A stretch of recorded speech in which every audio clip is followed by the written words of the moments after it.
ምናልባት የዛሬው አርስቴ ትንሽ በዛ ይላል።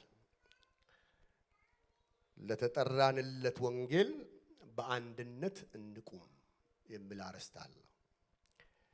መጽሐፍ ቅዱስ የያዛችሁ ኤፌሶን መጽሐፍ ምዕራፍ 4 ላይ አውጥተን 1-3 እስከ ቁጥር 7 ብናነበው የተሻለ ይሆናል። ምናልባት ዛሬ ላልጨርሰው ይችል ይሆናል፣ ግን እስከ ቁጥር 16 ያለውን ሐሳብ ከዚህ በኤፌሶን መጽሐፍ ዙሪያ ላይ ዛሬ መንፈስ ቅዱስ በገለጠልን ልክ እንማራለን።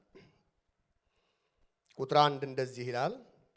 እንግዲህ በጌታ እስር የሆንኩ እኔ በተጠራችሁበት መጠራታችሁ እንደሚገባ ትመላለሱ ዘንድ እለምናችኋለሁ። በትህትና ሁሉና በየዋህነት በትዕግስትም እርስ በርሳችሁ በፍቅር ታገሱ። በሰላም ማሰሪያ የመንፈስን አንድነት ለመጠበቅ ትጉ።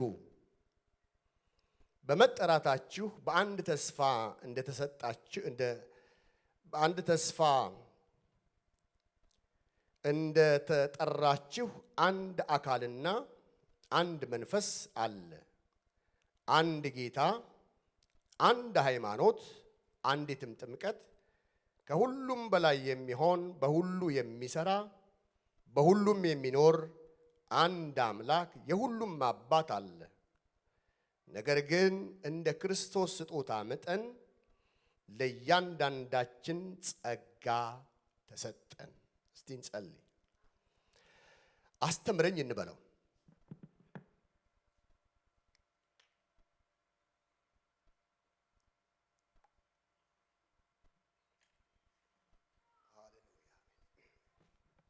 እግዚአብሔር በምክሩ ግሩም ነው ወዳጆቼ። እግዚአብሔር ያስተምራል። መጽሐፉ እንዲህ ይላል፣ ድንቅ መካር ኃያል አምላክ ተብሎ ተጽፎለታል። ሃሌሉያ! እሱ መካሪ ነው። መንፈስ ቅዱስ ዛሬ ይመክረናል። እስቲ አስተምረኝ በሉት። ጌታ ያስተምረን ሁላችንም፣ እኔንም እናንተም በዚህ ስፍራ ተማሪዎች ነን አይደል? የእግዚአብሔር መንፈስ ያስተምራል። እሱ ጥሩ አስተማሪ ነው። ጌታ ሆይ እናመሰግንሃለን። በመካከላችን ስላለህ ክብር፣ ምስጋና፣ ውዳሴ ላንተ ይሁን።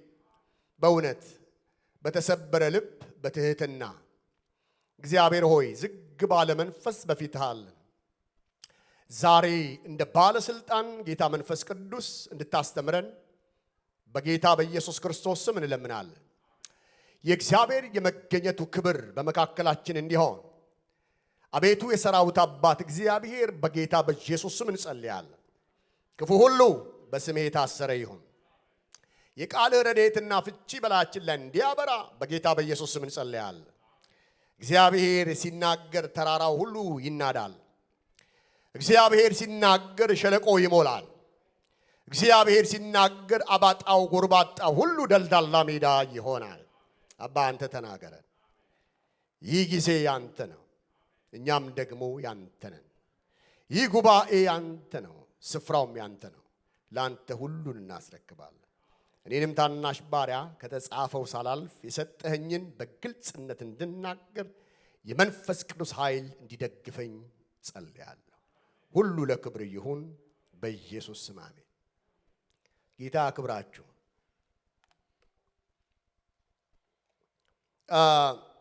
ብዙ አላቆያችሁም። በተቻለኝ መጠን እግዚአብሔር ልቤ ላይ ያጎላውን የመልእክት ሐሳብ አካፍላችኋለሁ። መቼም ሁለቱም ወንድሞቼ መጋቢዎቻችን የተናገሩን ነገር በዛው ዙሪያ ላይ የሚያጠነጥን ለሕይወታችን ለክርስትና ዘመናችን የሚጠቅመንን የእግዚአብሔርን ሐሳብ ነው እኔም እጄ ለማካፈል የምሞክረው። መጽሐፍ ቅዱስ የኤፌሶንን መጽሐፍ ስናይ በሁለት መንገድ ልናየው እንችላለን። በሁለት ጎራ ከፍለነው ብናጠናው የበለጠ ቀና ሊሆንልን ይችላል። ዋናውን ሐሳብ እንድናገኘው አቅም ይኖረናል። የመጀመሪያው ሐሳብ ስታዩት የክርስትና መሰረታዊ ነገር ነው የሚናገረው። የተጠራንበትን መጠራት፣ እግዚአብሔር ለኛ ያደረገውን ቸርነት በማሳየት ነው የሚናገረው እና የኤፌሶን መጽሐፍ በጣም ለበሰሉ ክርስቲያኖች የተጻፈ መጽሐፍ ነው። ጌታን የሚያውቁ እንግዲህ አስቡ።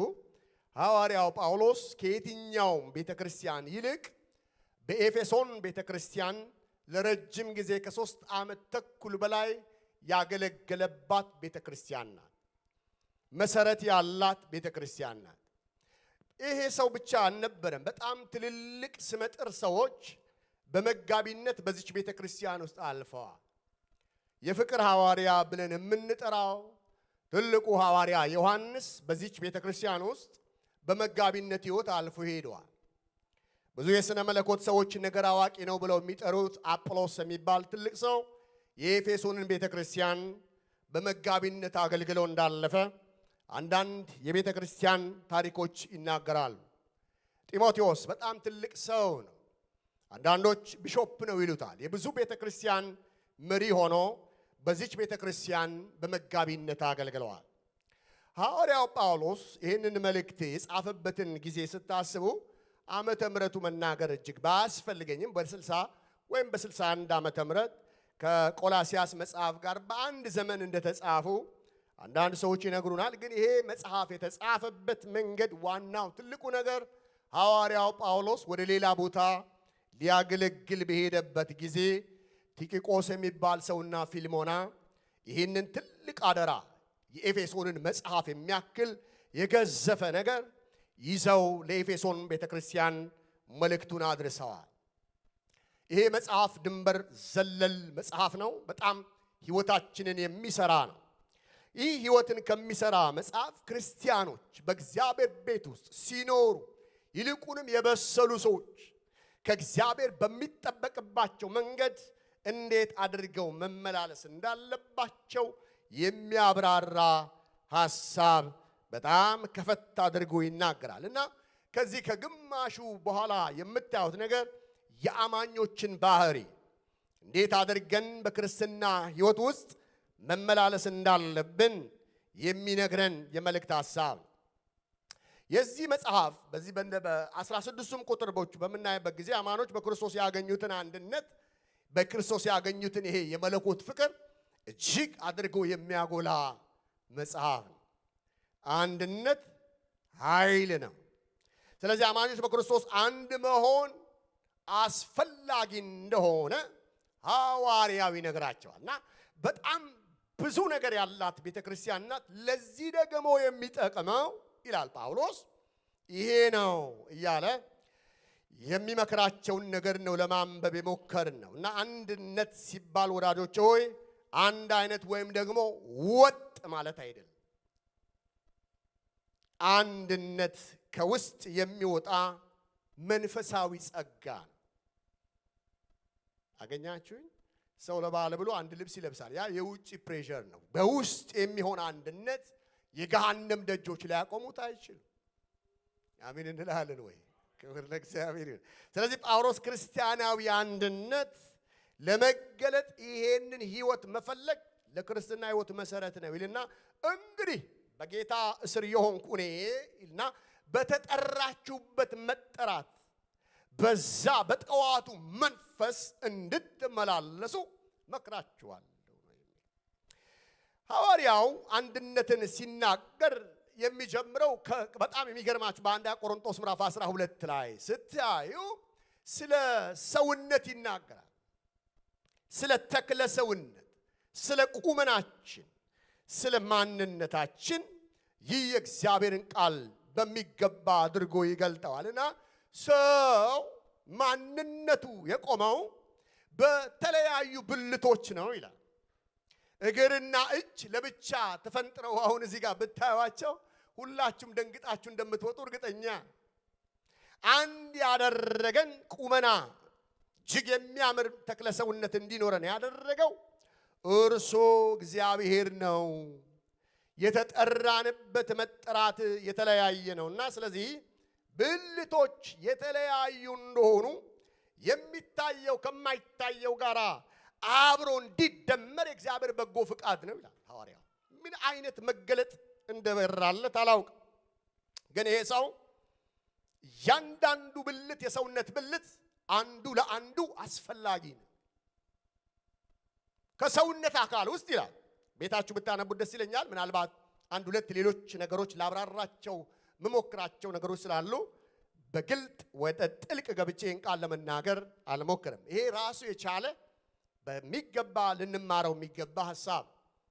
ከሰውነት መካከል እግር አላስፈልግም የዚህ ቤተሰብ አባል አልሆንም ብሎ ራሱን መለየት ይችላል ወይ? ይሄ የማይቻል ጉዳይ ነው። ጆሮስ የሰውነት ክፍል አንዱ አካል ካልሆንኩ ብሎ ተገንጥዬ ልኑር ሊል ይችላል ወይ? እንግዲያስ ይልና እኛ ልዩ ልዩ ነን፣ ባሪያ የለም፣ ጨዋ የለም፣ ሁሉ በክርስቶስ ምንድነው ነው? አንድ ነው። ስለዚህ ልዩነታችን ምንድነው ነው እያለ ያለው ውበት ነው። ስለዚህ ለዚህ ውበት አብረን ምን ማድረግ አለብን? መስራት አለብን ብሎ ሐዋርያው ይመክራል። ስለ አንድነት በጋራ ስለ መቆም ልዑልን ኢየሱስ ክርስቶስን ስለ ማክበር ይናገራል። ወዳጆቼ ዋናውና ትልቁ ነገር ዛሬ እኔ የትኛው ነኝ ብሎ ማወቅ በጣም አስፈላጊ ነው። በእግዚአብሔር ቤት ውስጥ አንዳንዶቻችን እጅ ልንሆን እንችላል። አንዳንዶቻችን እግር ልንሆን እንችላል። አንዳንዶቻችን ዓይን፣ አንዳንዶቻችን ጆሮ ልንሆን እንችላል። እግዚአብሔር አምላክ ይሄ ሰው የሚነግረን በተጠራንበት በዛ ቦታ ላይ ስንቆም እግዚአብሔር የሰራዊት አምላክ በሕይወታችን ክብሩን ይገልጣል። ወዳጆቼ ይሄ በጣም አስፈላጊ ጉዳይ ነው።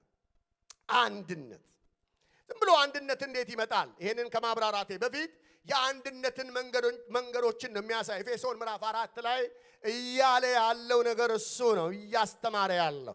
እኔ የሚመስለኝ እያለ ያገለገላትን ቤተክርስቲያን በትህትና በልዩ መንፈስ እንግዲህ እኔ በጌታ ስር የሆንኩ በተጠራችሁበት መጠራት እንደሚገባ ትመላለሱ ዘንድ እመክራችኋለሁ ይልና በትህትና ሁሉ። ስለዚህ በአንድነት ለመኖር በህብረት ለመኖር በአንድ ላይ ለማገልገል አንዱን ጌታ ለማክበር ምን ያስፈልጋል ነው እያለ ያለው። ትህትና ያስፈልጋል። ትህትና መሰረት ነው። ለትዳር ልንለው እንችላለን። በምንሰራበት መስሪያ ቤት ሊሆን ይችላል። በሁሉ አንግል ልታዩ ትችላላችሁ። ወዳጆች ሆይ እግዚአብሔር እኔና እናንተ ትሁታን እንድንሆን ይፈልጋል። ጸጋ እግዚአብሔር በላችን ላይ ያበዛው ጸጋ አለ። የእያንዳንዳችን ጸጋ ይለያል። ከኔ የተሻለ ሰባኪ አዎ አለ። ይህም መቀበል ካልቻልኩ በጣም አስቸጋሪ ነው። ከኔ የተሻለ አስተማሪ አዎ አለ። ግን ጸጋ ልዩ ልዩ ነው። እግዚአብሔር የሰጠውን ጸጋ በትህትና መቀበል በጣም ተገቢ ነው። በክርስትና ሕይወት ውስጥ ወዳጆች ሆይ ጸጋ ይሄንን ትሁት መሆን ማለት ከኔ በፊት ማን ማለት? እግዚአብሔር ማለት። ቀጥሎስ ከኔ በፊት እንደገና ባልንጀራዬ ማለት።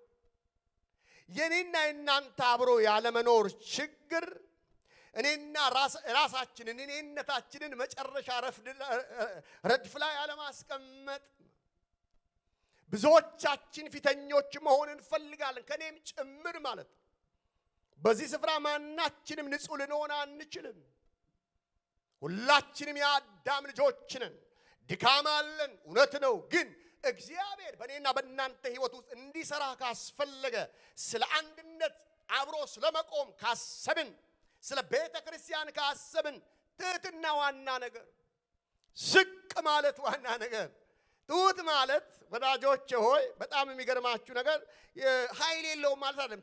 ትሁት ሰው ወይም የሆነ ነገር የለውም ማለት አይደለም። ያለውን ነገር ሽሮ እንደሌላ አድርጎ ራሱን በእግዚአብሔር ፊት የሚያቀርብ በጣም ወደው ቃል ዘኍልቍ ምዕራፍ 12 ላይ ቁጥር 3 እንደዚህ ይላል፣ ሙሴም በምድር ላይ ካሉት ሰዎች ሁሉ ይልቅ እጅግ ትሁት ሰው ነበረ። በምድር ላይ ካሉ ሰዎች ይልቅ ማን ነው እሱ? ሙሴ። ሙሴ እኮ ትልቅ እግዚአብሔር ሰው ነው። ፊቱን እንኳን ለማየት ሰዎች የማይደፍሩት የጌታ መገኘት በላዩ ላይ ግርማውን የለበሰ ሰው፣ እግዚአብሔርን የሚያሳይ ሽታውን የሚገልጥ ሰው ነው። ሙሴ ባለፈበት እግዚአብሔር አለ። የእግዚአብሔር አፍ የሆነ ሰው ቢባል ሙሴ ነው። መጽሐፍ ቅዱሳችንን ስታጠኑ ወዳጆች ሆይ ቤተ እስራኤል ከአብርሃም ቀጥሎ እጅግ የሚያከብሩትና የሚፈሩት አባታቸውን አብርሃምን የስሙ ክብር ጥግ ድረስ ነው። ወዳጆቼ ሆይ እግዚአብሔር ፊት ለፊት የሚያነጋግረው ሰው፣ እግዚአብሔር ከሱ ጋር የሚራመድ ሰው፣ እግዚአብሔር አፍ ለአፍ በሄደበት ቦታ ሁሉ እግዚአብሔርን የሚሰማ ሰው ነው። ሙሴ ግን ምንድነው ይላል? ትሁት ነው። ራሱን ዝቅ የሚያደርግ ነው። ምናልባት ራሱን ዝቅ ከማድረጉ የተነሳ ይመስለኛል ማርያምና አሮን አንድ ጊዜ ምን አደረጉ ይላል? ከሱ ጋር ተጣሉ ይላል። የተጣሉበት ምክንያት እኛም አገልጋይ ነን፣ አንተ ምንድነህ? አገልጋይ ነህ። ከኛ የሚለይ ነገር ምን አለ? በዘመኑ ውስጥ ወዳጆች ሆይ ሁላችንንም ቻሌንጅ የሚያደርገን መንፈስ ነው። እኔ የተሻልኩ ነኝ። በመሰረቱ የተሻለ ማንም የለም። ከኛ የተሻለ አንድ አለ፣ እርሱም ኢየሱስ ክርስቶስ ይባላል። አቤት እልል በሉ እንጂ። ከኛ የተሻለ እግዚአብሔር አምላክ ወዳጆች ሆይ በትህትና በፊቱ መውደቅ እንጀምር ዛሬ። እግዚአብሔር ስለ አንተ ይዋጋል። እግዚአብሔር ማንነቱ የማይችለው ነገር ቢኖር ትሁታንን ሲነኩበት አይወድ። ልብህ ሲሰበር ትሁት ከንግግር ያለፈ ነው። የሚናገር ሁሉ ትሁት አይደለም ማለት አይደለም። ሙሴ የእግዚአብሔር ሰው ነው። የሚገርም ማንነት የነበረው ነው። ስለዚህ እግዚአብሔር የሰማይ አምላክ በዛ ጉዞ ላይ ወዴት እየሄዱ? ወደ እግዚአብሔር ተስፋት ምድር እየሄዱ ያለ መንገድ ላይ የሰማይና የምድር ጌታ እግዚአብሔር አምላክ አቆማቸውና ኑ አለ።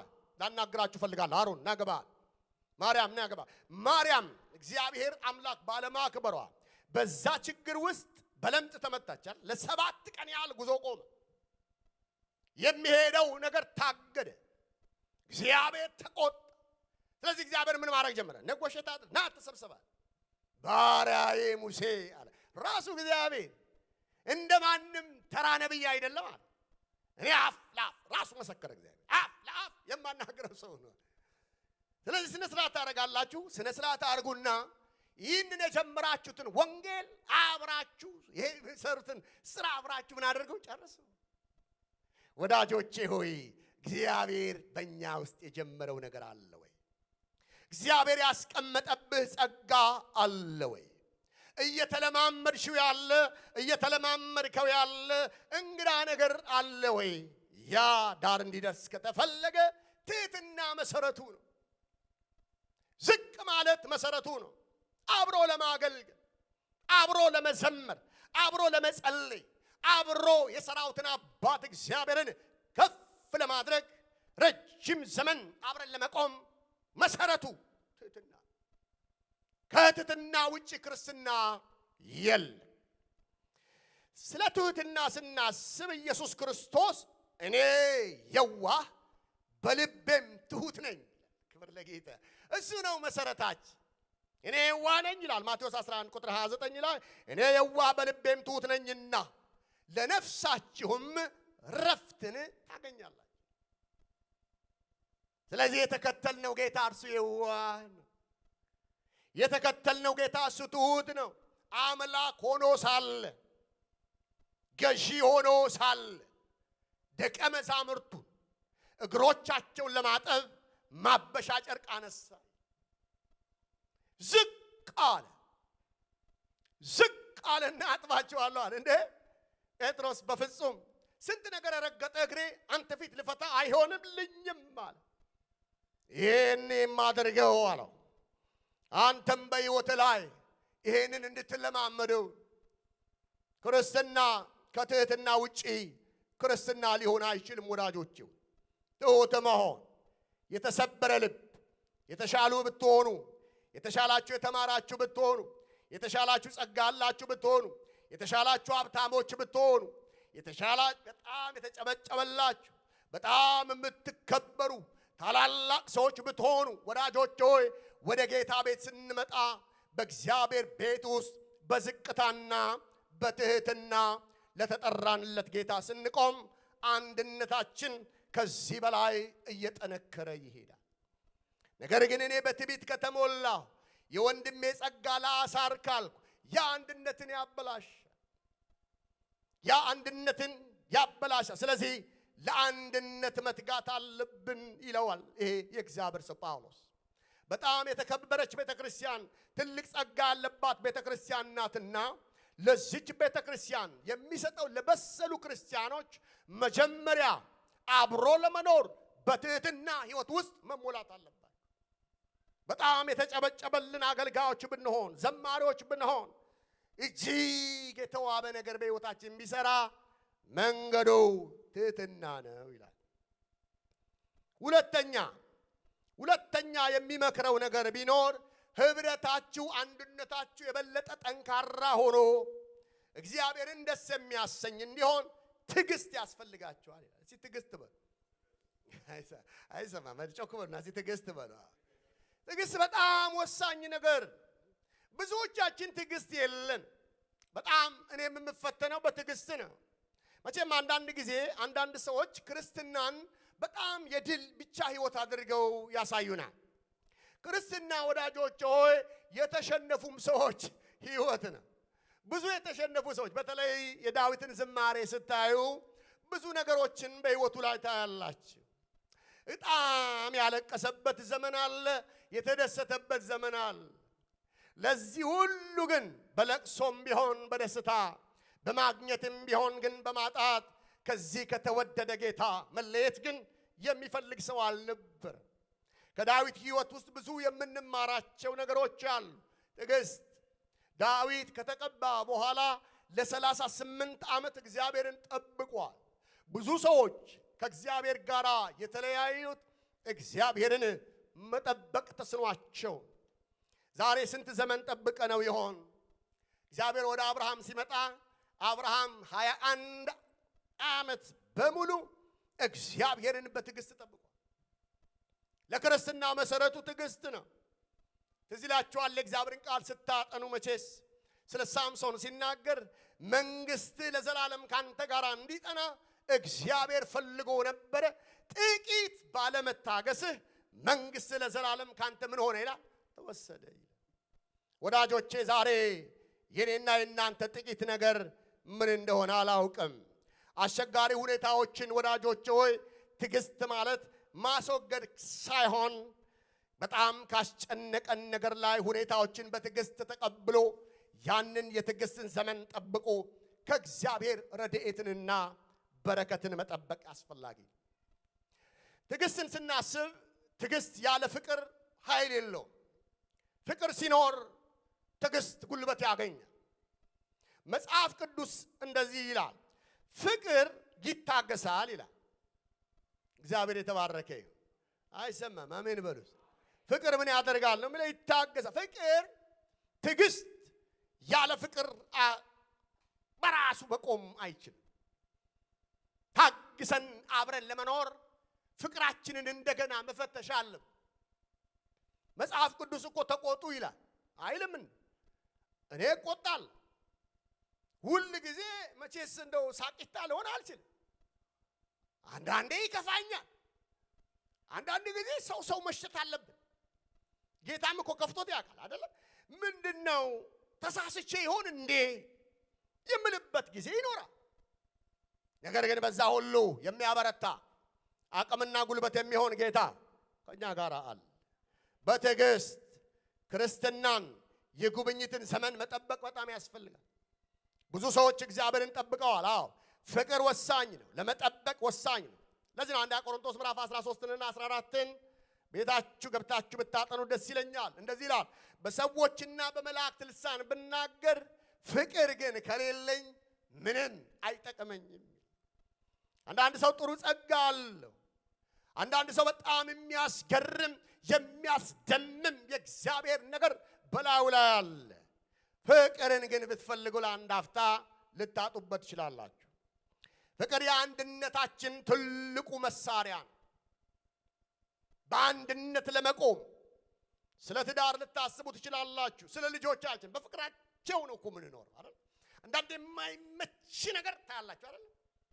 ፍቅር ግን በውስጣችን ስላለ እነሱ የማያውቁት ልዩ መተሳሰር ስላለ በፍቅር ምክንያት ታግሰን ልጆቻችንን ለቁም ነገር እናበቃለን። ለዚህ ነው መጽሐፍ ሲናገር ፍቅር እንደ እሳት ነው ይላል። እሳት ምንም ነገር የመብላት አቅም አለው፣ ኃይል አለው። ስለ ፍቅር ሲናገር እንደ እግዚአብሔርም ነበልባል ነው ይላል። ነበልባል ይፈጃል አይደል? ጥላቻን ማስወገድ የሚችለው ፍቅር ነው። ፍቅር ነው። እሱም ፍቅር ግድ ብሎት ነው የመጣው። ፍቅር አስፈላጊ ነገር። ስለዚህ ፍቅር ሲኖር ትዕግስቱ ይኖራል፣ መሸከሙ ይኖራል። በቃ እንደሱ ይሆናል እና አስፈላጊ ነው። ስለ ፍቅር ሳስብ ዝም ብሎ በማለዳ አንድ ነገር መጣብኝ። እየተዘጋጀው እያለ እቺ መኃልየ ዘሰሎሞን ያለችዋ የፍቅር ሴት የምትገርም ሰው ናት። በጣም የምትወደው ውዷ ነበርና ያ ውዷ ዘግይቶ ቢመጣባት ትንሽ ከስንፍና የተነሳ ከውዷ ጋር ተለያየች። በጣም አስቸጋሪ ነገር ነው። ከውዷ ጋር በቃ ጥሏት ሄደ እና ግን ድምፁ ውስጤ ላይ አለ አለች።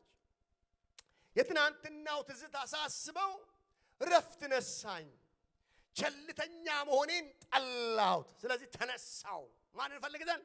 ፍቅረኛዬን ፈልግ ዘንድ፣ እምወደውን ፈልግ ዘንድ ወጣው አለች።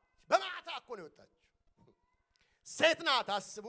ብዙ ምክንያቶች አሉ ልትቀርበት የምችለው ነገር ግን ወጣው አለች። ጊዜው ጨለማ ነበረ። በዛ በድንግዝግዝ ጨለማ የምወደውን ፈለኩት፣ ግን አላገኘሁትም። ጠራሁት፣ አልመለሰልኝ። ውዴ የት ነህ አልኩት። የለም እሱ ጠፍቷል፣ ወንበዴዎች መጡ አለች እና የዓይን ርግቤን ወሰዱት። እሱ ብቻ አይደለም አቆሰሉኝ። በዛ ሁሉ ቁስለት ውስጥ፣ በዛ ሁሉ ድካም ውስጥ እኔ የሚታየኝ ወዳጄ ነው። እናንተ የኢየሩሳሌም ቆነጃጅት እባካችሁ ልጠይቃችሁ፣ ውዴን አይታችኋል ወይ? ምንድነው እንዲያስባላት?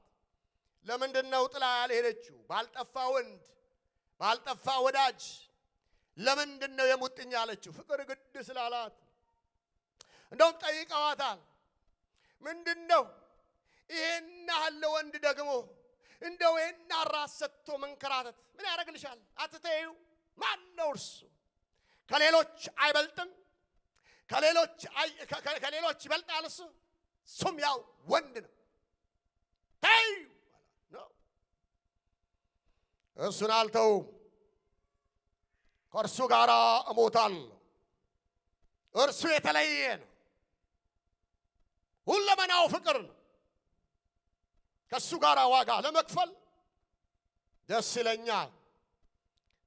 መኃልየ ዘሰሎሞን ምዕራፍ 5 ቁጥር 9 ላይ በጣም ደስ የሚል ቃል አለው። ከአማርኛው ይልቅ እንግሊዘኛው እንደዚህ ይላል፣ who is your beloved better than others? ደስ ይላል። ማን ነው እሱ ከሌላው የተሻለ? እሷ ስትናገር he is አለችና all together lovely መድኃኒዓለም ያለ ሁለመናው ፍቅር ነው አለ። ሰው ሁለመናው ፍቅር ሊሆን አይችልም። ሁለመናው ፍቅር የሚሆነው ፍቅር ሲያሸንፍ፣ ከፍቅር በቀር ይሄን ማድረግ የሚችል ማንም አይልም። የተለየ ነው የኔ ውድ፣ እንከን የለሽ ነው። ስለዚህ ዋጋ ከፍላል። የራሴን አልፈልገውም። ፍቅር የራሱን አይፈልግም ነው የሚለው። የራሴ የኔ ምንም ነው። ዛሬ ወዳጆቼ እሱን ስላጣ ነው አንድነታችን መክረም አቃተው። እሱን ስላጣ ነው በፍቅር መኖር ተሸነፍን። ህብረቶቻችን አንድ እርምጃ ሄዱ። አገልግሎቶቻችን አንድ እርምጃ መሄድ አይችሉም። አኩራፊዎች ነን፣ ሴንሲቲቮች ነን፣ ደካማ አድርጎናል። ፍቅር የራሱን አይፈልግም፣ አይመካም ይላል። ደግሞ አይታበይም። ምን አይነት ነገር! የመታበይ ለካ ምስጢር ፍቅር መጥፋቱ ነው። ከመንፈስ ፍሬ አንዱ እሱ ምንድን ነው ይላል? ፍቅር ነው። ስለዚህ ይህ ፍሬ ያስፈልጋል። ምን ለመሆን? አንድ ላይ ለመቆም። ተከተል ትንሽ ሶስተኛ በደንብ ረጋግጬ መናገር አልፈልግም ከጊዜ አንፃር። ትጋት። እስቲ ትጋት በል። ስለ አንድነት ነው። ትጋት አስፈላጊ ነው። ይሄ ትጋት ለኛ ለቤንጤዎች፣ በተለይ ለግሬስ ቤተክርስቲያን ምዕመናን፣ ቅዱሳን አገልጋዮች ለኛ መልእክት አለ። የክርስትና ሕይወት መሰረቱ ትጋት ነው። ትጋት ሳይኖር ጉብኝት የለም። ትጋት ሳይኖር ፈውስ የለም። እግዚአብሔር ትጉ እንድንሆን ይፈልጋል። መጽሐፉ እንደዚህ ይላል፣ በሰላም ማሰሪያ የመንፈስን አንድነት ለመጠበቅ ትጉ ይላል። እንዴት ነው ምንተጋ? መትጋት ያስፈልጋል። መታገል ያስፈልጋል። የሚተጋ ሰው ህብረት አታድርግ የሚለውን ክፉ አሸንፎ ህብረት ለማድረግ መቁረጥ አለበት። ለመጸለይ መጨከን አለበት። ምክንያቱም የህብረት ጉዳይ የእግዚአብሔር ጉዳይ፣ የጌታ ጉዳይ። አንዳንድ ሰዎች ምን ያደርጋል? ህብረትን አልፈልግም፣ በህብረት ውስጥ ቆስላለሁ፣ ስለዚህ ጓደኝነትን ይቅርብኝ፣ ጸሎትም አገልግሎትም አልፈልግም፣ ብቻዬን እቀመጣለሁ ይላሉ። ያ መጽሐፍ ቅዱስ አይደለም። እግዚአብሔር ለእኔና ለእናንተ በረከትን ያዘጋጀው በህብረት ውስጥ። ህብረት ጸሎት ያደርጉ ነበር ይላል። ምኖች? ሐዋርያት በጸሎት ምን ያደርጋሉ? ይተጋሉ። አገልጋይ ሆነን ስለ ጸሎት ግድ የለን። እንደውም አንዳንድ ፋሽኖች አሉ። እግዚአብሔር ኦልሬዲ አንድ ነገር ያንተን ነገር ጨርሶታል፣ ስለዚህ ጸሎት አያስፈልግህም የሚሉን ሰዎች ይኖራሉ። ጸሎት ወሳኝነት አለ። ካልጸለይን አሸናፊዎች ልንሆን አንችል። በረከቶቻችን የመዘግየቱ ዋናው ምክንያት የኔና የናንተ ትጋት እምብዛም ስለሆነ ነው። ሐዋርያት አባቶቻችን የእግዚአብሔር ቃል ሲነግረን በጸሎት ይተጉ ነበር። የእግዚአብሔርንም ቃል ደግሞ አብረው በማጥናት በመማር ይተጉ ነበር ይላል። ደግሞም ማዕድን በመቁረስ ይተጉ ነበር። ስለዚህ ፌሎሺፕ በጣም አስፈላጊ ነገር ነው። ህብረት ማድረግ፣ በአንድ ላይ መገናኘት፣ አንድ ላይ እግዚአብሔርን ማክበር፣ መፈላለግ። ባልንጀራዬ ብሎ ማለት ወንድሜ የት ነው ይጠይቃል እኮ እግዚአብሔር። እግዚአብሔር ይጠይቃቸው 7-8 ጥያቄዎች አሉ አይደል መጽሐፍ ቅዱስ። ከነዛ መካከል አንዱ ጥያቄ ልቤን ይመታዋል። ወንድምህ የት ነው? ማን የጠየቀው? ይሄ እግዚአብሔር። እግዚአብሔር የጠየቀው ወዳጆቹ ቃየልን ነው። የት አለ አቤት? የት ጋ ነው ያደረግከው? የሰጠውህን ወንድምህን የት አኖርከው? እግዚአብሔር አምላክ ለእያንዳንዳችን ይጠይቃል። አንዳችን የአንዳችን ፓስተሮች ነን፣ አንዳችን የአንዳችን መጋቢዎች ነን። ወዳጆች ሆይ ሴንሲቲቭ አትሁኑ፣ ህብረት አትጥሉ። የምንሰራው በህብረት ውስጥ ነው። ህብረት ከሌለ መሰራት አንችል። ህብረት ከሌለ ማደግ አንችል። ሰተን መቀበል የምንችለው በህብረት ውስጥ ነው። አንዳንድ ጊዜ አለመመቸት በህብረት ውስጥ ሊኖር ይችላል። አንዳንድ ጊዜ ወደ ኋላ የሚጎትት ነገር ሊኖር ይችላል። ይሁንና ይጎትተንም ወደፊትም ያስኪደን ህብረት በጣም አስፈላጊ ነገር እንደሆነ ዛሬ አስረግጬ ልነግራችሁ ፈልጋለሁ። ስለዚህ ትጋትን እንጨምር። ስለ አንድነታችን ወዳጆች ሆይ የበለጠ ማሰብ እንጀምር። እግዚአብሔር አምላክ ይህንን ከኔና ከእናንተ ህይወት ላይ ይፈልጋል። ማቆሚያ ወደ ሌለው ወደ እግዚአብሔር መለኮታዊ በረከት ለመገባት ወዳጆች ሆይ ይሄ እግዚአብሔር ጸጋ በኔና በእናንተ ህይወት ውስጥ እንዲበዛ እግዚአብሔር ይፈልጋል። ቅቡል ነው ወይ? እንስማማለን? ትንሽ አንድ ልጨምርላችሁ። አንድ መርቄ ብጨርስ ጥሩ ነው። አራተኛ የሚያስፈልገን ሰላም ነው። እስቲ ሰላም በሉ። በደንብ ሰላም በሉ እስቲ። ሰላም ራሱ ደስ አይልም? ሰላም በቃ የሆነ እዚህ ጋር ጸጥ ማለት ሰላም። አንዳንድ ጊዜ ከየት እንደተማረው አላውቅም። ዳንኤል ምን ይለኛል? አሁን የምፈልገው የውስጥ ጸጥታና ሰላም ነው ይላል። እና እስቲ ሜዲቴት ላድርገው፣ መንፈሴ ከእግዚአብሔር ጋር ላነካካው። ከየት እንደመጣ ፍትማላክ እስቲ ተነካካ ከእግዚአብሔር ጋር ጸጥ ማለት። በጣም የረብሻ ዘመን ነው። ሰላም የሌለበት ዘመን ነው። የሁከት ዘመን ነው። የምንሰማው ሁከት ነው። የምናዳምጠው ሁከት ነው። አስጨናቂ ዘመን ነው። እኔ አንዳንድ ጊዜ ፓስተር ስለሆንኩ ዜና መስማት አለብኝ፣ ግን ብዙ ጊዜ ረሳዋለሁ። በጣም ከማስጨነቁ የተነሳ ወዳጆቼ ዛሬ ሰላም አገራችን ትፈልጋለች። ዛሬ ሰላም ቤተክርስቲያን ትፈልጋለች። ቤተክርስቲያን ሰላም አጣለች። በብዙ መምተኛ ሆናለች። ወዳጆች ሆይ ሰላም ተገቢና ዋና ነገር። ሰላም ከሌለ ማገልገል አንችል። ሰላም ከሌለ በጸጥታ መተኛት አንችል። ስለዚህ ለሰላም መትጋት አለብን። ሰላምን በቤታችን ማምጣት አለብን። ሰላምን በቤተ ክርስቲያን እንዲሰፍን ማድረግ መቻል አለብን። ሰላምን ፍለጋ የምተዋቸው ነገሮች ሊኖሩ እንደሚችሉ ማሰብ ተገቢ ነው። ያዕቆብ በጣም ደስ የሚለኝ መጽሐፍ ነው። እንደው ጌታ ከረዳችሁ ያዕቆብን መጽሐፍ እንደው በጣም ከቻላችሁ በዚህ ሳምንት የማለዳ ዲቮሽናችሁ አድርጉና እስቲ የያዕቆብን መጽሐፍ ለማጥናት ሞክሩ። በጣም ትንሽ ቁጥር ነው። በጣም የሚገርሙ ነገሮች ከዚህ ሰው ትማራላችሁ። ያዕቆብ ምዕራፍ 3 ላይ ቁጥር 17 እንደዚህ ይላል፣ ከሰማይ የሆነች ጥበብ ይላል። ከሰማይ የሆነች ጥበብ ግን በመጀመሪያ ንጹሕ ናት ይላል። ከየት የሆነው? ከሰማይ የሆነው የደፈረሰ ነገር የለው ንጹሕ ናት ይላል። በኋላም ሰላም ወዳድ ናት ይላል። የየትኛው ጥበብ? የላይኛው ጥበብ። የሰማዩ ጥበብ ሰላም የምትወድ ናት፣ ደግሞም ንጽሕት ናት፣ እንከን የለሽ ነው። አገኛችሁኝ? በጸሎት ስበብ ባልንጀራን አያማም ማለት ነው። እስኪ ለወንድማችን ከሌን ጸልይለት ብሎ አይቦጫጨቁም ማለት ነው።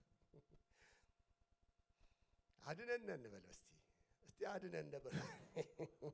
እኔንም ያድነኝ ወንድሜን ከማማት ጌታ ያድነኝ። ሰላም ወዳድ ናት ይላል። ታጋሽ ናት ይላል። ምን ናት? ታጋሽ። ምነው ትዕግስት አጣን ዛሬ? ደግሞ ሽባይ ናት። የትኛው ጥበብ? የሰማዩ ጥበብ። ዛሬ የኛ ጥበብ ከወዴት ይው? ይህ ራሱ መሰረታዊ ነጥብ ነው። ራሱ አንዱ ሳምንት ይፈጃል። እሽባይ ምሕረትንና መልካም ፍሬ የሞላባት ናት። የሚገርም ነገር ነው። ንጽሕት ናት፣ ደግሞስ ሰላም የምትወድ ነች። ዛሬ የእግዚአብሔር ቤት የሰላም ቤት ታጋሽ ናት። ጌታ ምን አለ? በለሲቱን ታገሳት፣ ቻንስ ስጣት፣ ስንት ጊዜ እድል ስጣት። እግዚአብሔር ይታገሳል። ዛሬ ምንድነው ትዕግስት ያሳጣችሁ? ዛሬ ምንድነው ሆደ ባሻ ያደረጋችሁ? መልካም ፍሬ ሞላባት አድሎና ግብዝነት የሌለባት ናት ይላል። አድሎ የለባት። ለባልንጀራዬ አትልም። የትኛው ጥበብ? የሰማዩ ጥበብ። ፍጹም ጤነኛ ናት፣ ደግሞም ግብዝ አይደለችም ይላል። ግብዝ ማለት ያልሆኑትን ሆኖ ለመገኘት ጥረት ማድረግ ነው። አስመሳይም አይደለችም። የትኛው? የላይኛው ጥበብ። ወዳጆቼ ከባልንጀራችሁ ጋር ስትጣሉ ፊት ለፊት አሳዝነኸኛል በሉ እንጂ በጀርባ አታርጉት። ፊት ለፊት አባትሽ ፊት ለፊት ነው። ጌታ ፊት ለፊት ያማል። አዎ እንደውም እግዚአብሔር የማወደው ከጀርባ የምናደርገው ነገር ነው። የጽድቅን ፍሬ ሰላም የሚያደርገው በሰላም ይዘራል። የምን ፍሬ? የጽድቅን ፍሬ። ክብር ለእግዚአብሔር። ስለዚህ እኛ ጻድቃን በማን የጸደቅን? በኢየሱስ ክርስቶስ የጸደቅን። ስለዚህ የምንዘራቸው ዘሮች የምንዘራው መልካም ዘር ወዳጆች ሆይ እግዚአብሔር አምላክ በመልካም እንዲያበቅለው እኔና እናንተ የምንዘራውን ዘር ማየት መቻል አለብን። አንዳንድ ጊዜ የህብረታችን ችግር ወዳጆች ሆይ እኛው ራሳችን ላይ የተወረወረብን ፍላጻ፣ አንዳንድ ጊዜ በምናልፍባቸው በተለያዩ አይነት መከራ ውስጥ ስናልፍ እቤት ገብተን ለተዳር ጓደኞቻችን አንመች። አንዳንድ ጊዜ ከልጆቻችን ጋር እንጣላለን። ውስጣችን እረፍት ሲያጣ፣ ውጊያ ሲበዛ፣ ሰላም ሲናጋብን እንደዛ አይነት ስሜት ይሰማናል። አይሰማችሁ ወይስ እናንተ መንፈስ ብቻ ናችሁ? ምድር እንደው የሚያስቸግራችሁ የለም ወይስ አየር ላይ የበረራችሁ? ወደ መሬት መውረድ አለብን። ሰዎች ነን። የሚደክም ማንነት ያለን ሰዎች ነን። እንዳትሳሳቱ። ያኔ ስደክም ኃይለኛ ነኝ አለ ሰውዬው። ውስጤስ ምንድነው ኃይለኛ ያደርገው? መንፈሱ። እስቲ መንፈሱ አይ ወደም አልተቀበላችሁኝም ወይም ደግሞ አልተረዳችሁኝም ማለት እስቲ የእግዚአብሔር መንፈስ ነው በሉት። ኃይለኛ የሚያደርግ ብርቱ የሚያደርግ ያ መንፈስ ያስፈልገናል። እግዚአብሔር ሰላማችን። ቆላስይስ መጽሐፍ ምዕራፍ 3 ቁጥር 15 ላይ ይሄ ጳውሎስ የጻፈው በአንድ አካልም የተጠራችሁለት ደም የክርስቶስ ሰላም በልባችሁ ይግዛ። የማ ሰላም ይግዛ? የክርስቶስ። ዛሬ እሱ ሰላሙ በሕይወታችን እንዲበዛ ያስፈልጋል። ለሰላም መቆም፣ ለሰላም እግዚአብሔርን። ወደ ማጠቃለያው ለመሄድ እሞክራለሁ። ያዕቆብ ምዕራፍ 4 ቁጥር 1 ላይ በእናንተ ዘንድ ጠብ ከወዴት ይመጣል ይላል። ከወዴት ነው የጠቡ ምንጭ? በብልቶቻችሁ ውስጥ ከሚዋጉ ከእነዚያ ከክምችቶቻችሁ አይደለምን? ከየት ነው? የጠብ መንስኤው ምንድን ነው? የጦርነቱ መንስኤ እኔ እበልጣለሁ አይደለም፣ እኔ እሻላለሁ አይደለም። አትሻልም መስፍን ነው የሚለው ጌታ። በፍጹም ከእናንተ ልሻል አልችልም። ይሄ ወንጌል። ነገር ግን በእግዚአብሔር ቤት ውስጥ አንድ ድርሻ አለ። ወይ እጅ ነው መሆነው፣ ወይ እግር ነው መሆነው፣ ወይ ዓይን ነው መሆነው፣ ወይ ጆሮ ነው መሆነው። አንዳችን ግን ለአንዳችን ለመቆም አስፈላጊ።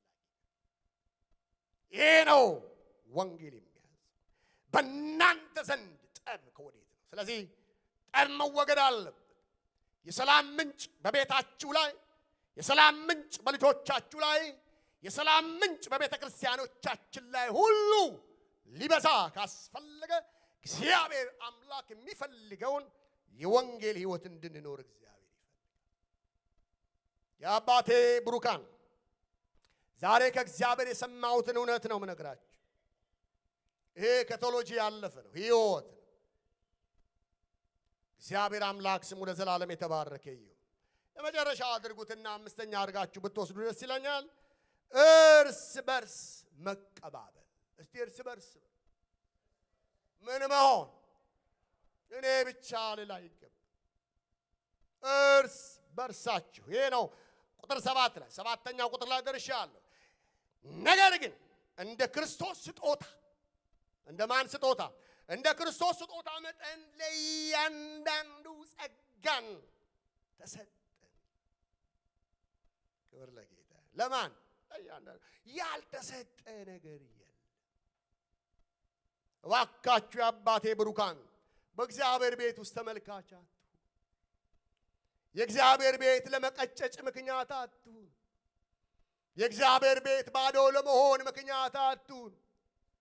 ዛሬ ብዙዎች ወዳጆች ሆይ ወደ እግዚአብሔር ቤት መጥተው ኅብረት ከማድረግ ይልቅ የእግዚአብሔር በሰጣቸው የፕሮግራም ቀን በእሑድ ቀን ሰው መቅጠር ደስ ይላቸዋል። ግብዣ መጋበዝ ደስ ይላቸዋል። ቤታቸው መቅረት ደስ ይላቸዋል። ለምን? ኅብረት እየቀጨጨ ፍቅር እየቀጨጨ መገናኘቱ ለኔና ለእናንተ ሴንስ የማይሰጥ ነገር ሆኗል። ዘመኑ በጣም ቻሌንጅ የሚያደርግ ነው። በብዙ መንገድ ወዳጆች ሆይ ፍቅራችን መታደስ አለበት። እንደገና ቤተ ክርስቲያን ሪቫይቭድ መሆን አለባት። የቀደመው ጠዋት የነበረው ያ ፍቅር፣ ጠዋት የነበረው ያ መሰጠት፣ ትናንት የነበረው ያ ትጋት ያስፈልገናል። ያ ትህትና ያስፈልገናል። ዛሬ ለምንድን ነው ትህትና ያጣ ነው? ዛሬ ለምንድን ነው ወዳጆች ሆይ ትዕግስትን ያጣ ነው?